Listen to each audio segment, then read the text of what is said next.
Bonjour, je suis Mathieu Dupioma, le chef exécutif du Château de la Gode à Aix-en-Provence. Le Château de la Gode, c'est un magnifique établissement 5 étoiles dans lequel nous avons un domaine viticole et différents points de restauration. Mon travail consiste à superviser toute sa restauration avec une superbe équipe. Je vais vous présenter nos restaurants. Nous avons le restaurant Le Har, c'est un restaurant gastronomique qui a eu une étoile Michelin la première année. Le deuxième restaurant, c'est le restaurant La Source. C'est un restaurant qui est assez magique avec un design qui est très sympa. La magie de ce lieu est notre source naturelle du XIIe siècle, qui est totalement apparente. Le troisième restaurant, c'est le restaurant Kaiseki. C'est un restaurant qui est un clin d'œil à la région de Kyoto et à la ville de Kyoto, dans lequel on propose une gastronomie japonaise un petit peu débridée et twistée avec des influences provençales. Le design de ce restaurant a été totalement réfléchi pour apporter un petit peu une note assez exceptionnelle et un effet waouh. On a mis dans ce restaurant un hélicoptère qui est recouvert de diamants avec des plumes roses et qui va apporter un petit peu une touche un petit peu manga, très très flashy et qui est totalement là pour casser les codes. Tout plein d'autres petites choses sont là pour surprendre et provoquer un petit peu l'arrivée de nos clients. Depuis mon plus jeune âge, je me suis donné les moyens de voyager dans 27 pays différents. Et je suis parti 15 fois au Japon. À l'âge de 22 ans, mon premier voyage au Japon, j'ai passé 3 mois dans la ville de Kyoto, où j'ai fait un long stage avec le chef Ichi Edakuni, qui est propriétaire du restaurant Giro Giro à Kyoto. Il propose un style de cuisine très typique de la région de Kyoto, qui est ce terme kaiseki, l'enchaînement de nombreux petits plats dans un menu omakase.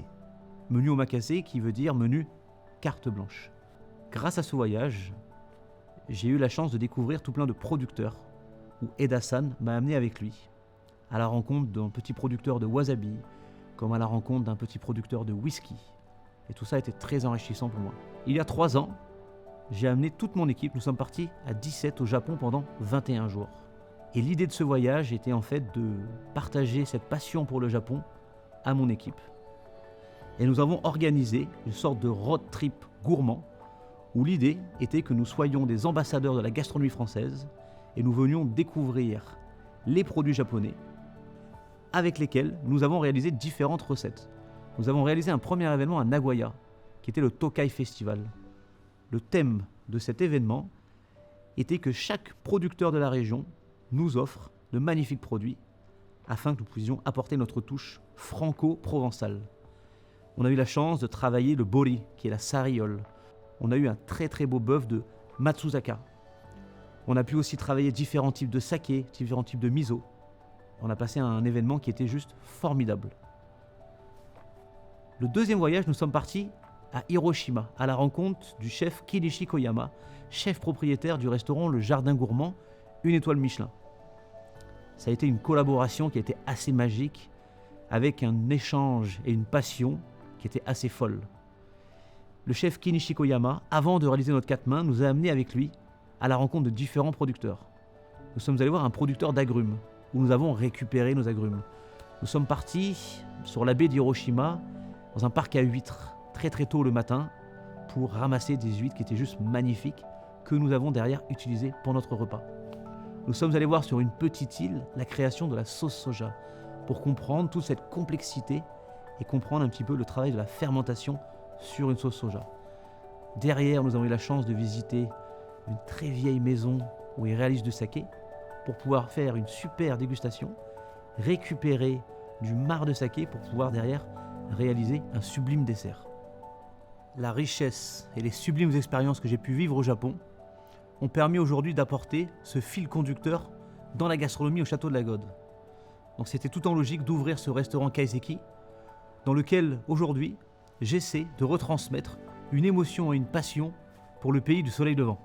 Tout au long de cette vidéo, je serai accompagné par le chef Takahashi, qui nous présentera et nous parlera des produits japonais que je vais utiliser pour mes recettes. Avant cela, laissons Takahashi se présenter et nous parler de la gastronomie et de la culture japonaise. 私は料理屋木信の3代目主人です。創業は1935年です。ですので今年で86年になります。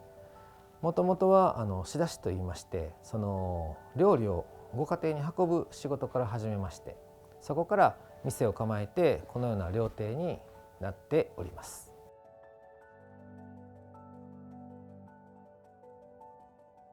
700年前のその料理の文化っていうのをそのまま、伝えるのではなくて、今に使えるように改変して使っていくというのが日本料理の良さで、例えば科学であれば、例えばニュートンからそれからアインシュタインからというふうになると、前までの法則がなくなって新しいものに刷新されますよね。それは割とこう西洋の料理っていうのはそういうところがあるんですけれども、日本料理の場合はその昔のやってきたこと自体をそのまま生かすような工夫のまま、そこにもう一つその今の時代のものを積み上げて、その前の時代に培ってきたものを消さないように、その中のフレームでものを考えていって料理を作っていくっていうのが日本料理の作り方だというふうに考えています。だから環境に合わせるっていいますか、その時代にはその時の環境があるので、それに合うように調理技術もそれから表現方法もそのようにしているわけです。時代時代にその尊ばれた食文化が違うと思うんです。例えばですね、精進料理であったり、そういう時はですね、野菜がすごくその品種改良が進んだ時期なんです。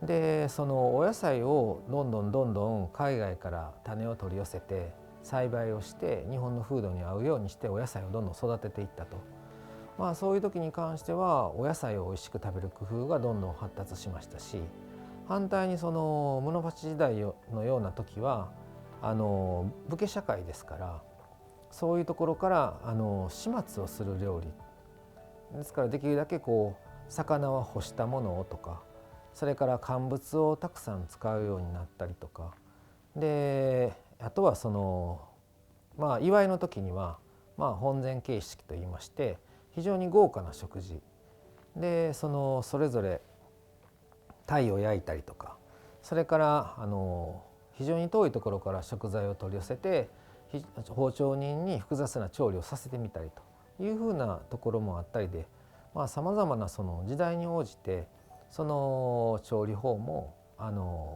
料理の、美味しいと思う基準もさまざま変わってきたもんですから、それがいまだにですね、その調理技法が残っていて、私たちのその技術の一部分になっているというところがあると思います。Maintenant que les présentations sont faites, je vais vous présenter les produits avec lesquels je vais réaliser les recettes. Donc, le yuzu est un agrume japonais qui est très réputé et très utilisé en France. Nous, en l'occurrence, on l'utilise sur différents types de plats. Sur une entrée comme sur un plat, ça marche très très bien. Vous pouvez retrouver des yuzu dans différents types de magasins spécifiques asiatiques ou aussi en ligne sur internet, dans différents styles. Il existe le jus de yuzu que vous pouvez utiliser pour réaliser une sauce ou alors un dessert très sympa. Vous pouvez aussi retrouver des écorces qui seront séchées, légèrement sucrées, qu'on peut disposer à la fin sur un poisson qui va apporter cette petite note agrume très florale. Et pour la suite, je vais laisser la parole à Takahashi qui va vous faire part de l'origine de l'agrume. こちらにある柚子っていうのはですね、私たち日本料理にとっても欠かせない食材なんです。特にこういうふうに黄色になった柚子っていうのは香りがとても良くて、これフランス人のシェフもすごく好きなんですね。で現地のものでは全然そういった香りが出ないので、日本産のものが欲しいというふうなニーズがとても強いです。こちらのすだちですとか、こういったものを非常にこう合わせて使うようなこともシェフはしていて、それぞれその香りにも特徴がありますし、酸味にも特徴がありますから、それを上手にそのシェフごとにさまざまな使い分けをして料理に合わせてらっしゃるみたいなことです。Merci Takahashi pour ces formidables informations. Moi de mon côté, je vais vous présenter comment on utilise le yuzu. En Provence, on réalise une sauce très connue qui s'appelle une sauce vierge. Et en général, c'est une sauce à base d'huile d'olive et un vinaigre. En général, c'est un vinaigre balsamique. Moi, je vais remplacer le vinaigre par un jus de yuzu et de la sauce soja qui va apporter une très très belle acidité et un côté umami qui est fabuleux en bouche.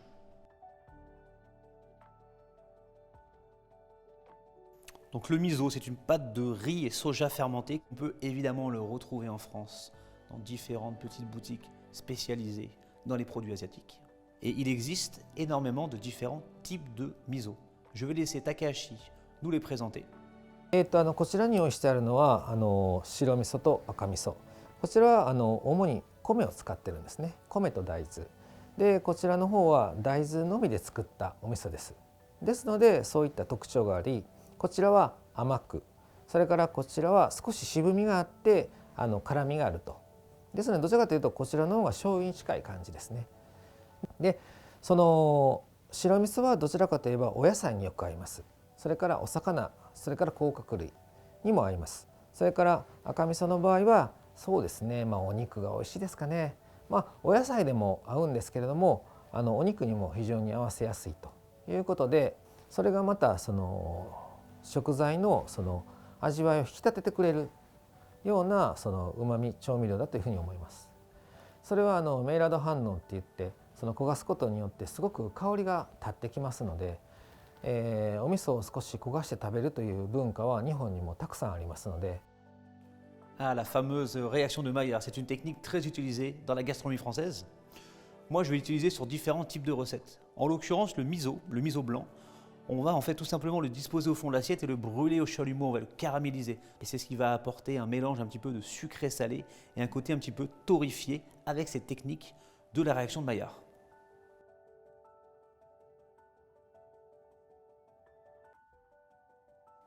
La sariole est un poisson que j'affectionne énormément et que je travaille très régulièrement selon les saisons. En l'occurrence, on va le travailler cru en ceviche. On va faire une petite sauce péruvienne leche de tigre et en fait le gras de ce poisson est très agréable en bouche quand il est cru. On peut aussi le servir mi-cuit, donc cuit très légèrement au barbecue et servi vraiment rosé à l'arête et puis voilà avec une cuisson qui est très légère. Mais je vais laisser Takahashi nous expliquer la spécificité de ce poisson. はい、特にこれは養殖のブリなんですけれども、こちらはですね非常に油の質がとてもいいです。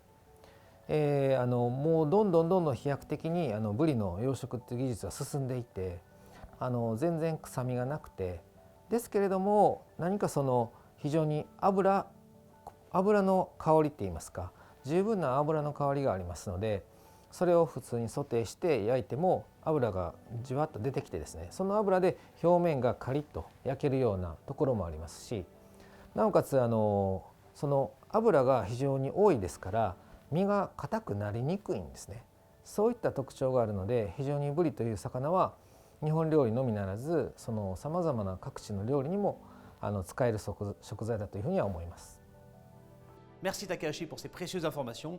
Je vais maintenant créer des recettes à partir de ces ingrédients. Dans un premier temps, on va monder les tomates. Donc le terme monder les tomates, ça constitue à enlever le pédoncule, faire dessus une petite croix de façon à ce que quand on va cuire les tomates, la peau s'enlève très facilement. Et donc ensuite, ce qu'on va faire, on va porter notre casserole à ébullition et on va plonger les tomates une dizaine de secondes dans l'eau bouillante. On va ensuite les réserver dans une eau glacée de façon à créer un choc thermique, de façon à ce que la peau s'enlève naturellement. Une fois que vous avez refroidi vos tomates, on va pouvoir enlever la peau. Et l'incise permet en fait de faire un petit espace pour pouvoir passer le couteau. Donc les tomates sont taillées, je vais attaquer le dressage. Donc l'idée de ce dressage, c'est de disposer les tomates sur différents espaces et de jouer un petit peu sur les couleurs. Donc nos tomates sont taillées, je vais maintenant les assaisonner. Donc en fait on va jouer plus en fait sur la note d'acidité, une note de peps avec le jus de yuzu qui a été préalablement pressé. On presse un jus de yuzu comme on peut presser un jus de citron ou un jus d'orange. Et on va apporter aussi une huile d'olive fruitée vert qui apporte elle aussi de la gourmandise et une note d'acidité. Pour le coup, on ne va pas mettre de sel parce que le sel, on va le retrouver dans le miso. On va faire des petits points où l'idée qui est qu'à chaque bouchée, on retrouve la gourmandise du miso. Donc là, je vais apporter une note de ume. Le ume, c'est la prune salée japonaise qui sont mis en sel et ensuite derrière, elles sont mises un petit peu en conserve. Et on les a mixées avec un petit peu de sirop. Donc le ume ainsi que le yuzu ou le miso, vous pouvez le retrouver dans les différentes épiceries fines asiatiques qu'on peut retrouver maintenant un petit peu dans toutes les grandes villes ou aussi sur différents sites internet spécifiques pour la gastronomie japonaise. Donc là, je vais continuer le dressage avec une petite note de peps qui va être un tout petit peu de gingembre. En fait, c'est un gingembre confit qu'on va en fait, pareil, disposer sur ce plat de tomates. Et là maintenant, on va finir le plat avec les fleurs du jardin. Notre assiette est terminée. Pour sublimer le plat et apporter une touche olfactive très intéressante, je vais râper un yuzu frais. Donc la recette est terminée, j'espère que ça vous a plu, que ces petits tours de passe-passe et jeux de condiments vous ont intéressé. Je vous invite à réitérer cette recette à la maison et de pouvoir à votre tour jongler sur les différents condiments japonais que j'ai pu vous présenter aujourd'hui. Donc je vais préparer en fait la sariole, ça va être tout simplement en fait de la désarrêter. Donc évidemment c'est une technique un peu périlleuse, donc totalement facile de demander à votre poissonnier de vous préparer votre poisson déjà en filet, même portionné, de façon à ne pas avoir cette étape à faire à la maison. Donc là je vais attaquer ma petite fricassée de shiitake et choupa-choy. Dans un premier temps, tout simplement, je vais juste en fait couper la base du choupa-choy pour pouvoir effeuiller les feuilles du choupa-choy. Donc là je vais mettre donc, une belle petite goutte d'huile d'olive. Donc on veut que ça change, donc l'idée c'est de rajouter en fait une belle note de gourmandise avec le beurre et d'apporter comme une petite touche française au plat. Une fois que le beurre sera bien fondu. Donc les choupa-choy et nos shiitake. La chose qu'il ne faut pas faire surtout, c'est mettre de sel. Parce qu'étant donné qu'on met de la sauce soja, en fait la sauce soja japonaise va apporter en fait une note saline naturelle. Donc une fois que tout est bien coloré, on a fait cette légère caramélisation des champignons et du choupa-choy, on va pouvoir ensuite déglacer avec la sauce soja, le saké et le mirin. Et donc là maintenant, je vais procéder à la cuisson de la sariole. Donc je vais prendre mon poisson que je vais tout simplement assaisonner avec une petite pointe de fleur de sel, très légèrement. Toujours la même chose, c'est un poisson qui doit être légèrement assaisonné du fait que nous avons une sauce qui va être très corsée avec un côté umami. Et on va aussi joliment le saupoudrer avec un petit peu de sésame, sésame de couleur, sésame rouge, qui va apporter une note un petit peu torréfiée du fait de le brûler au chalumeau. Et donc là, je vais donc tout simplement allumer mon chalumeau et brûler très délicatement ma sariole. Voilà. Et donc à la maison, il faut tout simplement chauffer sa poêle et il faut faire tourner son poisson toutes les 15 secondes dans sa poêle bien chaude, puis le retirer. Donc là, notre poisson est juste coloré. Je vais tailler quelques tranches et on va pouvoir commencer le dressage. Donc dans un premier temps, je vais disposer les shiitake. Donc les shiitake qui ont été donc sautés, un petit peu mijotés avec tous les ingrédients umami que je vous ai présentés tout à l'heure. Donc on va disposer 3 jolies pièces de shiitake. Derrière, on va disposer 3 petites tranches de sariole, donc qui est juste mi-cuite et légèrement torréfiée avec le côté brûlé et avec le sésame. Derrière, on va disposer les petites tranches de choupak-choy. Ensuite, derrière, je vais disposer la sauce, le jus de cuisson. Donc le jus de cuisson, donc qui était tout simplement notre réduction umami. Donc nous allons ensuite saupoudrer très légèrement avec le sésame pour rappeler un petit peu ce côté un petit peu sésame torréfié qu'on a sur le poisson. On va apporter une herbe un petit peu très fraîche et très herbacée de ciboulette qui est ciselée très fine et qui va apporter une note herbacée très intéressante. Et on va finir avec une touche très umami qui est le nori. Nori, c'était une feuille d'algue qu'on connaît très bien quand on mange des makis et qui va apporter un côté très visuel et qui amène beaucoup de volume à votre plat. Notre recette est terminée. Aujourd'hui, pour cette recette, j'ai utilisé de la sariole japonaise. Mais chez vous, vous pouvez utiliser d'autres types de poissons. Des poissons qui sont très bien sont des poissons comme le thon et l'espadon, dans lesquels vous pouvez utiliser la même cuisson. Et après, vous pouvez utiliser d'autres poissons, comme un loup ou une dorade, qu'il faudra juste cuire un petit peu plus, mais que vous pouvez agrémenter avec les mêmes éléments. Donc là, je vais prendre le thé matcha, donc le thé traditionnel japonais qui est utilisé en général à la fin d'un repas. Et nous, on va l'utiliser pour notre ganache. Donc là, je vais disposer le thé dans la crème que je vais ensuite porter à ébullition. Donc là, je porte à ébullition ma crème, le miel et le thé matcha pendant 3-4 minutes que je vais ensuite verser sur mon chocolat blanc. Une fois que la ganache sera bien incorporée et que le chocolat sera bien fondu, on le disposera au réfrigérateur. Je vais maintenant monter la crème. Donc pour savoir si la crème est bien montée, il suffit tout simplement de tourner son cul de poule. Et normalement, si la crème ne tombe pas, c'est que la crème est bien montée. Je vais ensuite la mettre au réfrigérateur. Pour réaliser le granité citron vert wasabi, je vais additionner dans une casserole le citron, l'eau, le sucre ainsi que le wasabi que je vais porter à ébullition. Une petite technique pour faire votre jus de citron, c'est d'appuyer un petit peu et de faire tourner le citron avec un petit peu de force sur votre main. Ensuite derrière, je vais le couper tel quel et à l'aide d'une fourchette, je vais réaliser mon jus.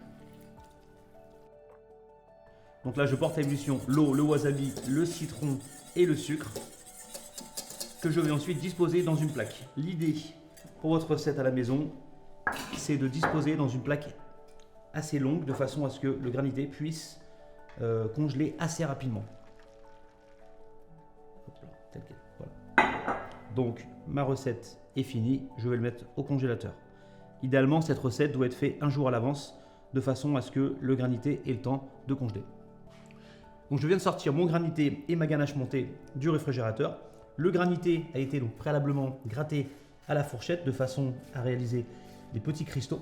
Et donc ce que je vais faire, tout simplement, je vais disposer de façon assez élégante, généreusement, mon granité dans mon assiette.